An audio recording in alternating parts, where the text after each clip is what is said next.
listeners. Welcome to this session. We are going to continue with our discussion in the previous session on tribal identity in the modern world.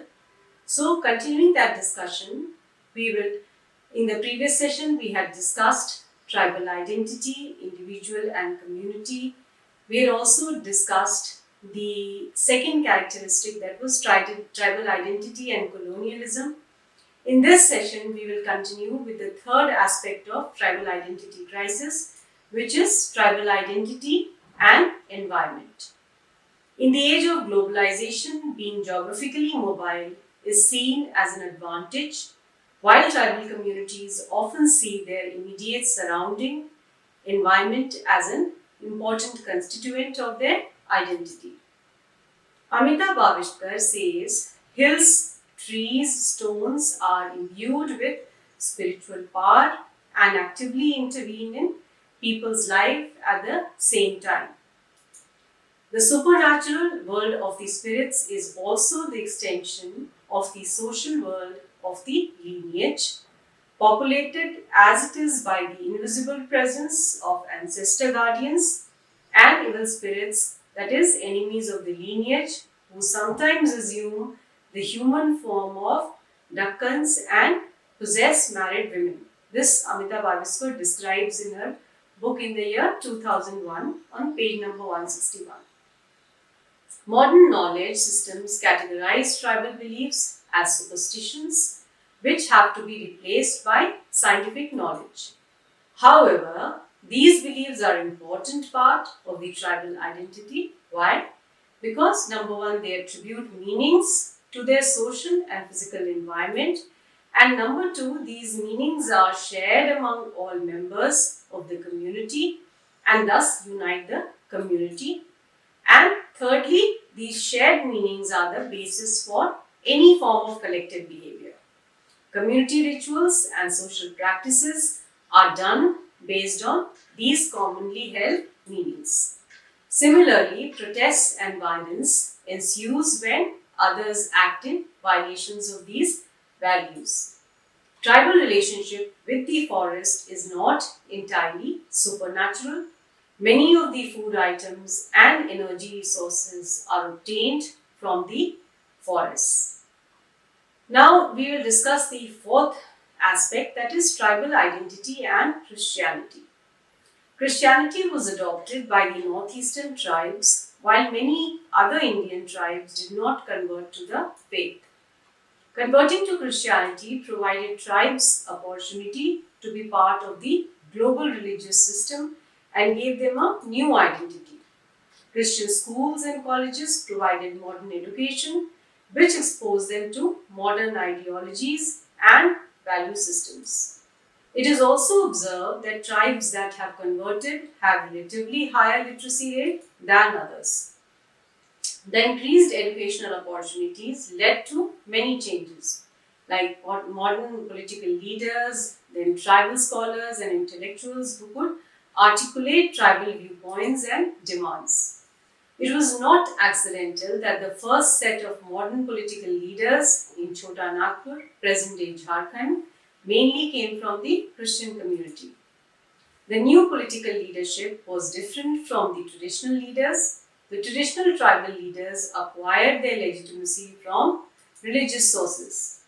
Often traditional leaders got their direction for political actions from spirits and gods, while the new leaders knew modern forms of political activity. They were aware of need for democratic and representative governance, elections, voting and party system. They understood the importance of advocating tribal demands and getting concessions from the government to help tribal communities. Christianity became an important factor in fusing disparate tribal groups into larger tribal communities. According to Sanjeev Barua, the single most important development that made the imagining of Nagas as a collective group was their conversion to Christianity.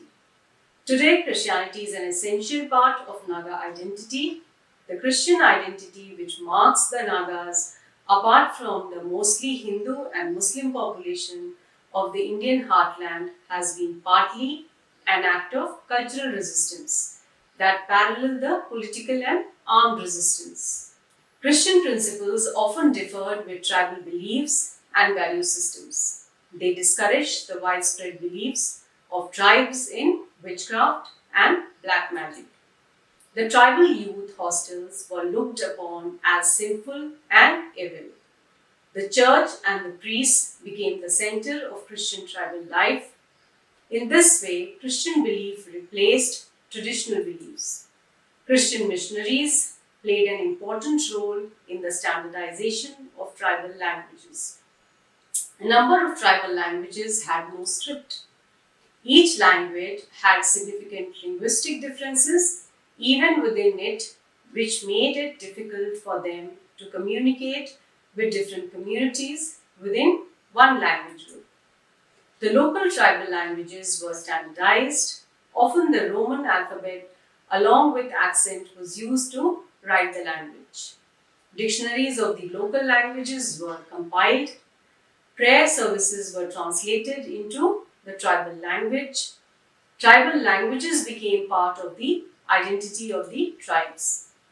Very relevant, a former missionary himself, criticized the Christian missionaries for converting the tribes. He was critical of the imposition of Christian morals and values which were contrary to tribal values. Now, the fifth characteristic of tribal identity is tribal identity and Hinduism. Tribals have always been in contact with Hindu civilization. In fact, Gurye, a prominent sociologist, called Indian tribes backward Hindus. Others have disputed this contention by pointing out that there are significant differences between the Hindus and the tribal religions. It is difficult to determine this issue conclusively. Why? Because of the following reasons. First is that Hindu religion does not have any set of criteria to determine an individual's membership into the religion. There is no common ritual, prayers or belief system which all Hindus adhere to. Secondly, it does not have any church or an ummah whose membership can identify the individual as a member of a particular religious group. And thirdly, the diversity in tribal religions make the process of identifying individual tribes who are significantly Hinduized and who are not, that is extremely difficult.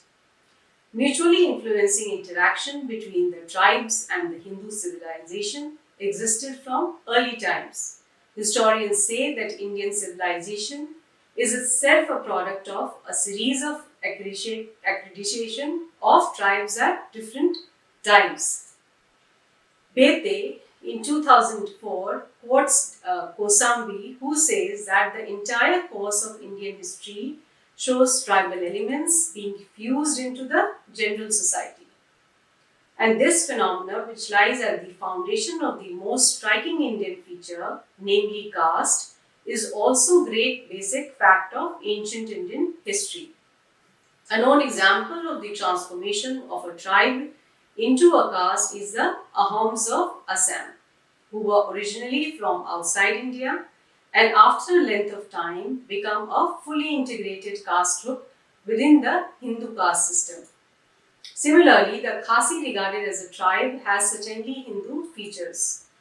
The process got accelerated with the colonial period, with greater movement of people around the country. Increased contact led to increased interaction between tribes and Hindus. Changes were observed in many tribal communities. Especially the Todas of Nilgiri Hills in Tamil Nadu is an example.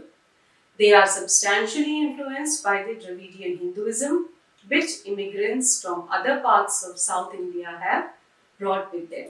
Pictorial representation of Hindu gods and goddesses have found an honorable place in many Toda households. However, there has not always been a decline in the indigenous tribal rituals. Both the ritual systems are practiced with fervor and enthusiasm. Walker in 1986 says that the Todas has accepted the efficacy of two parallel ritual systems, his own and that of popular South Indian Hinduism. Unlike Christianity, Hinduism did not demand that the tribes completely stop their former worship practices. The tribal gods and worship systems were integrated into the Hindu belief systems at the local level. The tribes were given a position in the caste system, which often was low, and if they wanted to improve the status, they had to Sanskritize. They had to adopt the values, beliefs, lifestyles of the dominant community. The dominant caste was most often a twice-born caste, that is, Brahmin, Kshatriya, or Vaishya. They had to stop eating beef and pork, both of which were sources of ritual pollution. Women were stopped from doing work outside the house and restriction put on their movements. The sixth aspect is tribal identity and industrialization. Industrialization and urbanization are two important features of modern society. Traditional values and institutions undergo major changes when industrialization and urbanization takes place. In some situations, traditional institution gets strengthened, and in other situations, it gets weakened. The tribes in the Chota Nagpur area experienced industrialization and urbanizations when industries were set up in the mineral-rich areas. However, due to the lack of education, the tribes could not get good jobs in the industries. Non-tribal outsiders got the lucrative jobs, while the lowly paid menial jobs were given to the tribes. State and nation building. The Indian state that replaced the British colonial state was a liberal, democratic and modern state. One of the main tasks of the state was nation building. The political leaders felt that loyalties of people were predominantly with their own community and not to the nation state. In order to make a nation, it is important that terminal loyalties of its citizens lie in the nation state. At the same time, it was realized that a large number of people experienced inequality and discrimination because they belonged to certain groups, that is, scheduled caste and scheduled tribes. Ending the discrimination and integrating communities into the mainstream was seen as an important goal for independent India. The leading ideas of the political leadership after independence can be summarized under the following heading: sovereignty, unity, order, a strong state, secularism, democracy and parliamentary, economic self-sufficiency, and the need for social and economic reform. A key principle was that no secessionist movement would be entertained and would be smashed with armed force if necessary. The British administered the largely tribal areas by designating them as partially excluded areas and excluded areas, which meant less of British administration and more of self-governance. When the British exited from India, the princely states were given option whether to join the Indian Union or the newly created states of Pakistan or remain independent. Princely states, depending on their population and territorial position, were integrated with the Indian Union. Many tribal secessionists claimed that the option to remain independent was available to them, and tribal leaders had opted out to remain independent. But these claims are not recognized by the Indian government. Rebellions by tribes have been dealt with the help of armed forces. The Indian government's response to tribal demands for increased self-governance has been in the following ways: create new states when feasible within the Indian states, then create autonomous councils with limited powers within the existing states. The plain tribes of Assam Bodo have got a Bodo Autonomous Council which governs the Bodo dominated areas, and the extension of Panchayat Raj system to tribal areas, that is PISA, with additional powers and responsibilities. The aim of these structures is to satisfy demands for greater control of the resources and protecting their unique lifestyle. Tribal identity has been significantly influenced by the post-independence politics. Some of the significant changes have been: number one, new identities have been created by the tribal communities by merging previously separate tribes. Secondly, political mobilization by one community has led to counter mobilization by the other community and vice versa. At times, these mobilizations have led to violent conflicts, sharpening tribal identities. A number of states were created in the Northeast in response of tribal movements for separate states. In some cases, the formation of a new state has satisfied the demands of the dominant community, while minorities are unsatisfied. In other cases, the demands for statehood have been only partially met.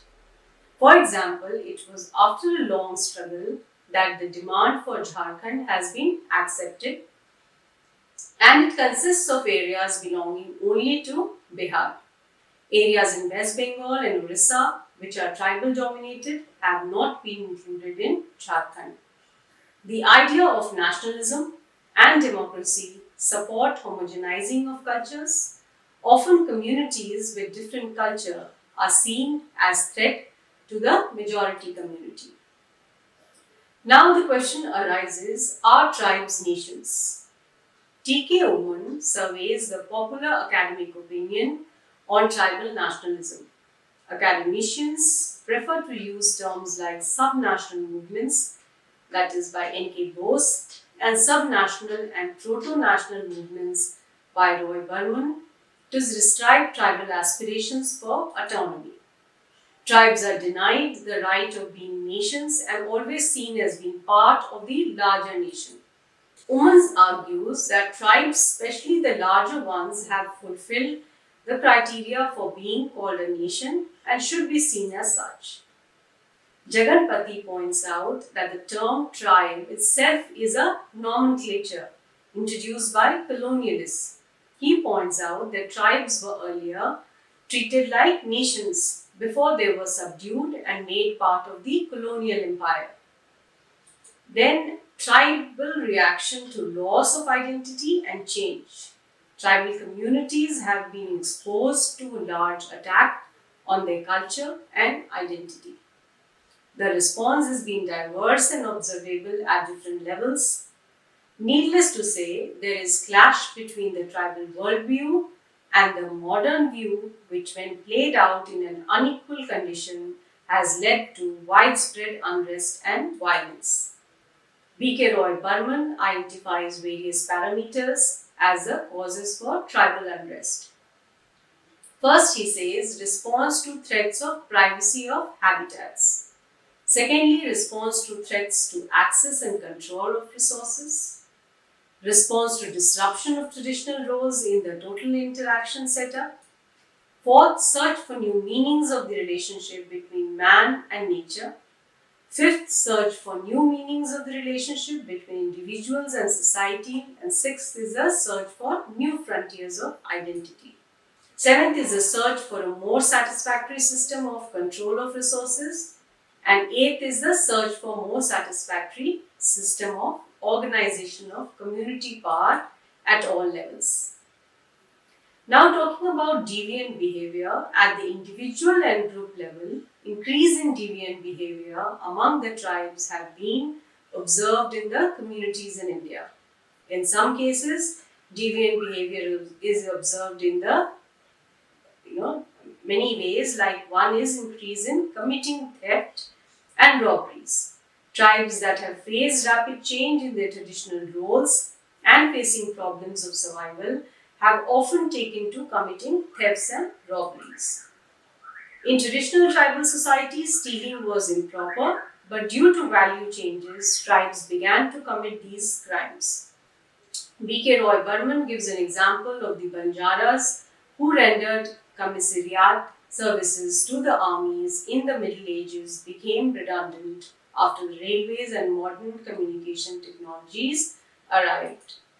Many of them, unable to adapt to the new situation, took to crime.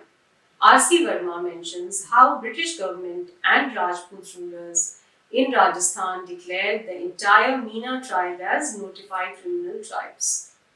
While some tribesmen may have been participating in criminal behavior, just like members of any community, more or less, the whole tribe was declared as criminal tribe in order to humiliate the community. Here again, it was the loss of their kingdoms that the Meenas engaged in the criminal behavior. Similarly, cases of tribes indulging in theft, robberies and dacoit have been reported in other areas.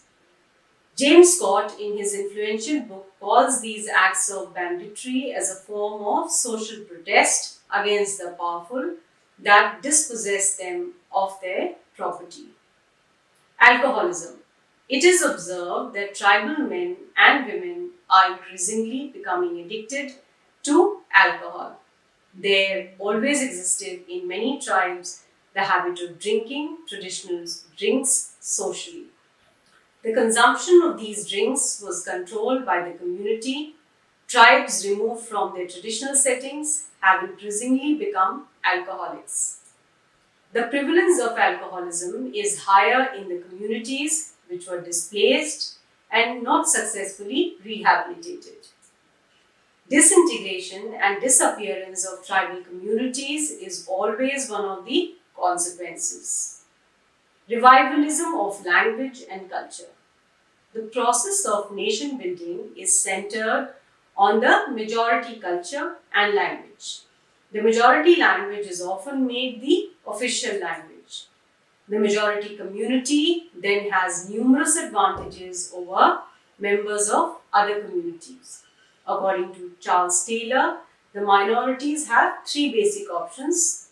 They can accept integration into the majority culture, although perhaps attempts to renegotiate the terms of integration. They can seek the sorts of rights and powers of self-government needed to maintain their own societal culture, that is to create their own economic, political and educational institutions in their own language, that is they can engage in their own form of competing nation building. They can accept permanent marginalization. It is in reaction to this marginalization that tribes have begun to see themselves as being separate from the others, that is the mainstream. They insist that they can be identified by their membership in the tribe, that is the Adivasis, and that their identity may be subsumed by the larger regional and national identity, which should not be subsumed. They claim that they are the indigenous people of the territory they reside and therefore they have the first right over the natural resources. Thus, there is use of Adivasi identity imposed on them by others to further their claims to the state, and this is reported by Kaka in the year 1999.